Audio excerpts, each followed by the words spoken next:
How can business people ensure that they stay aligned with a vision or purpose? I think we all drift off course to some extent. It's how much we've drifted off course. And I think, it's a fairly simple criteria or set of criteria to use to figure out whether you're on purpose or not is, are you happy? Because if you're not happy, you're probably off course. And I meet so many people that kind of get the trappings of success or the status of success or all those ticks in the boxes and go, but it actually doesn't mean much to me. So at the end of the day, it sounds so simple, but it's about, are you happy? Do you feel energized? Do you feel fulfilled? Do you feel like you're actually being fully utilized in what you're doing? That's the criteria to know. It's like, if you're happy, you're probably on track. If you're unhappy, you're probably off track in some way. And I think it's sometimes hard for people to admit that. I've worked with people who have probably been unhappy for years and years and years, but they're often afraid to admit it even to themselves because they know, well, if I'm unhappy, I have to do something about it. So in a way they pretend they're okay when they know in their heart they're not. So I don't underestimate how much kind of courage it takes sometimes to say, actually, you know what, even though I appear to be doing very well, I don't feel that fulfilled or that happy. I want to have a look at this. And it takes courage to look at that, acknowledge it, and see what change you might want to make.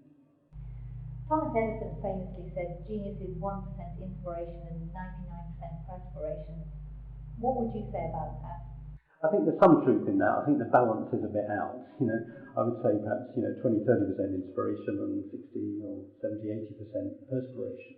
I've written 5 books, for example, and the inspiration to write the books was always there, and it's wonderful when you're inspired, but there's also a heck of a lot of work involved in writing 100,000 words, editing it, proofreading it, doing all the stuff involved. There's a lot of perspiration in most things, but I think there's a difference between hard work and struggle. And I think what we've done is we've turned a lot of work into struggle. It's like we're going against ourselves when we're doing it. It's like we're having to do things that we wouldn't naturally do, and we're only doing them because we're paid to do them. Versus, when you're inspired to do something, it often does lead to work and effort. But that work and effort don't have to be painful. They can be actually quite enjoyable, and maybe not as enjoyable as the inspiration bit of it, but it can still be enjoyable. How do you ensure that you continue to be inspired?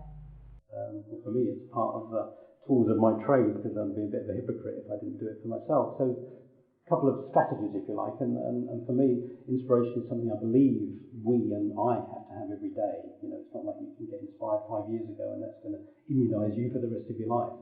So 2 things for me, or 2 major strategies. Number 1, I forever give myself inspirational input, which for me is everything from poetry to books to novels to music to theatre or live concerts, anything that I want to put myself in the presence of other people's creativity and put myself in the presence of other people's inspiration. Because I think, it's like an osmotic effect. When I'm in the presence of other people's inspiration, something comes alive in me, so I like to do that for myself regularly. And secondly, I think the way that we inspire ourselves and the way that I inspire myself is to have ideas and then follow through on them.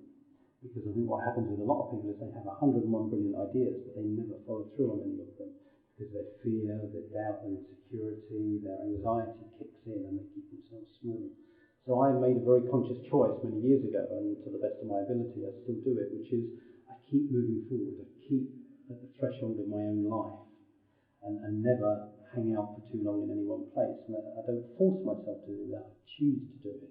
Because I know the joy of growth. I know the joy of going, wow, that scared the heck out of me, but look at what I've now done. Isn't that amazing? And I know, again, that's not necessarily a selfish thing because I get to feel good about it, but on the whole, other people benefit when I do that. So I'm forever filling myself up with other people's inspiration, and I'm always aiming to be an inspiration to myself by moving forward in my own life. Nick Williams, thank you very much. My pleasure. Thanks for inviting me.